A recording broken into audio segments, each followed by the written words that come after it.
प्रसंग पुणे जिल्ह्यातल्या जुन्नर तालुक्यातल्या आळेफाटा एसटी स्टँडला दुपारची वेळ असते। एक 20 वर्षांची तरुणी उभी असते इथे। तिच्या मागून एक तिच्या ओळखीचा पुरुष येतो। त्या दोघांमध्ये काही वाद होतात आणि तो तिला म्हणतो की तू माझ्यासोबत आत्ताच्या आत्ता लातूरला चल। ती त्याला नकार देते। तो त्याच्या खिशातलं ब्लेड काढतो आणि तिच्या तोंडावर वार करतो। ती बेशुद्ध पडते।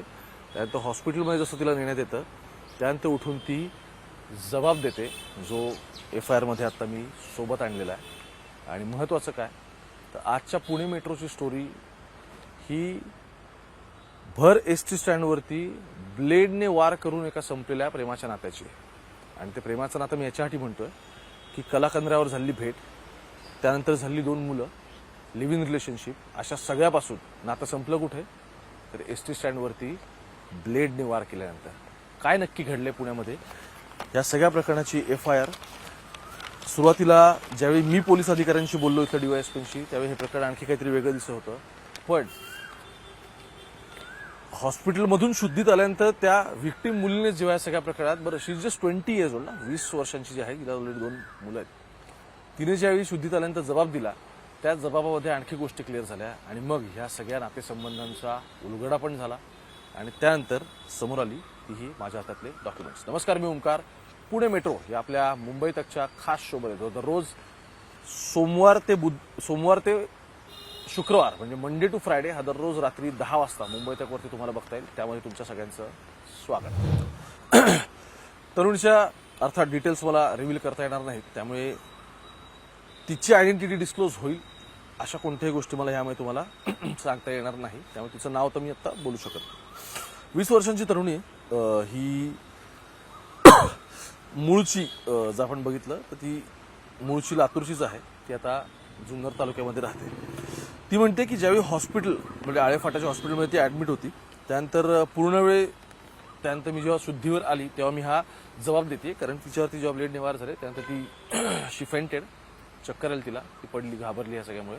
आणि त्यानंतर तिला जवळची तिथे जी कोणी व्यक्ती होत्या, कारण वार करणार तर पळून गेला, त्याने तिला तिथे जवळच्या एका हॉस्पिटलला नेलं आणि हॉस्पिटलला गेल्यानंतर जवळपास 2 तास तिच्या तिथे ट्रीटमेंट वगैरे झाली। त्यानंतर ती स्टेबल झाली। तोपर्यंत पोलीस तिथे पोहोचलेले होते हे कळल्यामुळे या सगळ्याचं CCTV सुद्धा फुटेज म्हणजे हे घेतलेलं आहे। आरोपी पण आयडेंटिफाय झाला आणि इंटरेस्टिंगली तो तिच्या परिचयाचा होता, ज्या नात्यांचा मी या व्हिडिओच्या सुरुवातीला उल्लेख केला होता, त्यातूनच या गोष्टी सगळ्या क्लिअर होतात। ती असं म्हणते की मी हॉस्पिटल आळेफाटा इथे जेव्हा XYZ वॉर्डमध्ये ॲडमिट होती, मी पूर्ण वेळ शुद्धीत आली।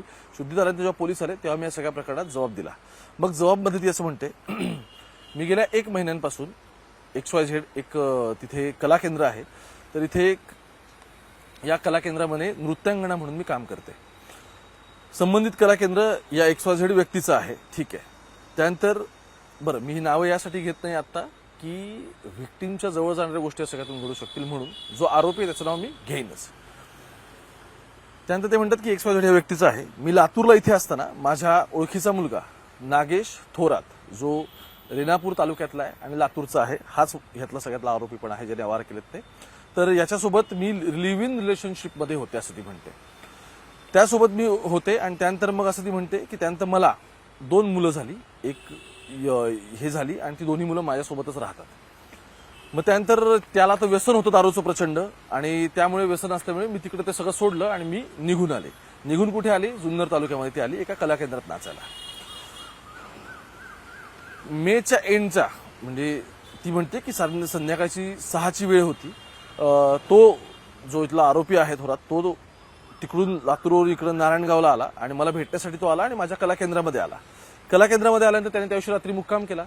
मुक्काम झाला, आमचं सगळं नीट चाललं होतं, पण दुसऱ्या दिवशी सकाळी 8 वाजता मात्र तो मला म्हणाला की मी आता माघारी गावाला जातोय, आणि मग तो सकाळी 8-8:30 वाजता कला केंद्रावरून गावाला निघण्यासाठी तिथून निघून गेला।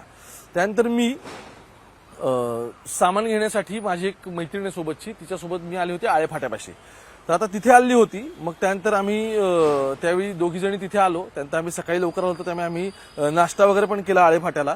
आता त्याच्या समोरच ती म्हणते की जिथे नाश्ता केला आळेफाट्याला स्टँडच्या इथं समोरच एक कपड्याचं दुकान आहे, तिथे आम्ही कपडे घेण्यासाठी गेलो।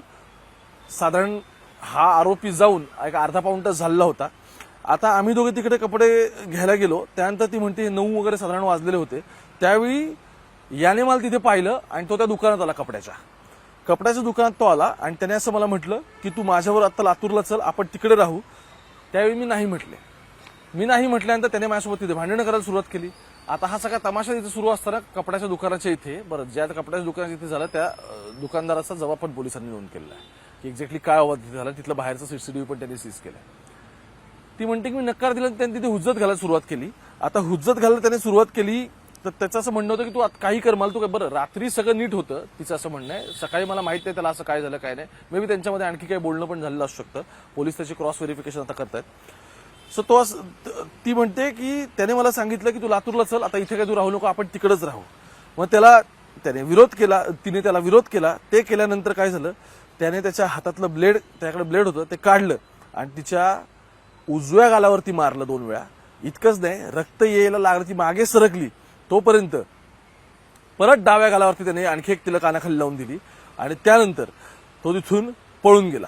यानंतर मग तिथल्या स्थानिकांनी मला हॉस्पिटलमध्ये नेलं, आळेफाट्याला तिथे आणलं, ऍडमिट केलं.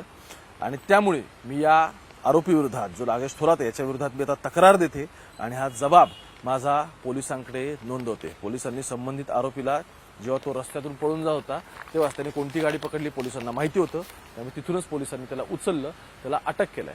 आता त्याचं असं म्हणणं आहे की आमच्या दोघांचे प्रेम संबंध वगैरे वगैरे होते, तर हे तर त्या 20 वर्षाच्या तरुणीनेच ऍक्सेप्ट केलं की आम्ही लिव्ह इन रिलेशनशिप होतो. सो रॅन्डम लोक लिव्ह इन मध्ये राहत नाहीत, एकमेकांचं प्रेम असतं म्हणूनच ते एकत्र राहण्याचा निर्णय घेतात. आधी प्रेम होतं, त्यानंतर लोक राहण्याचा निर्णय घेतात एकमेकांसोबत, रॅन्डम राहतात आणि मग प्रेम होतं असं तर मी तर कुठे अजून ऐकलेलं नाहीये. पण मुद्दा असा आहे, या व्हिडिओच्या सुरुवातीला मी सांगितलं होतं की बघा, ती कला केंद्रात काम करायला इकडे आली, ती 2 मुलं घेऊन. त्यानंतर हा तिथं आला आणि परत तिला त्रास देऊ लागला. त्या दोघं सोबत राहिले पण त्या दिवशी रात्री, पण त्यानंतर मात्र फिसकटलं. आणि मग काय झालं, त्यानंतर रागाच्या भरात ब्लेडने एक वार केले. तिच्या आता एका साईडचे दोन्ही, म्हणजे 2 असे मुठीच्या कालावरती वार आहेत एका साईडला, आणि कानाखाली तिला मारली वगैरे. ती मारहाण तिला झाली, हे सगळं ठीक आहे, पण जखमा झाल्यात चेहऱ्यावरती, हे आता महत्वाचं. ती रिकव्हरी होती. मुद्दा काय, आरोपी फायनली सापडलाय, तो पळून चाललेला होता आणि आता या सगळ्यामुळे त्याला पोलीस कस्टडी मिळाली आहे. काय चाललंय पुण्यामध्ये बघा हे सगळं. अर्थात नारायणगाव, जुन्नर, आळेफाटा वगैरे इथे कला केंद्र वगैरे वेगवेगळी चालू असतात. तमाशा असेल, ही कला केंद्र असतील, या सगळ्यावरती तिथं बऱ्यापैकी ट्रेडिशन आहे. पण हे अशा पद्धतीचे गुन्हे या सगळ्यात घडतात. काही दिवसांपूर्वी तुम्हाला आठवत असेल, आमदार मांडेकरांच्या भावाची कला केंद्राची संदर्भातली एक स्टोरी केली होती की ज्याने कला केंद्रात जाऊन गोळीबार केला. पुरुषांचं अवघड आहे बाबा. मुंबई तक बघत राहा. कॅमेरा पर्सन गोपाळ सोबत मी ओंकार, थेट पुण्यावरून.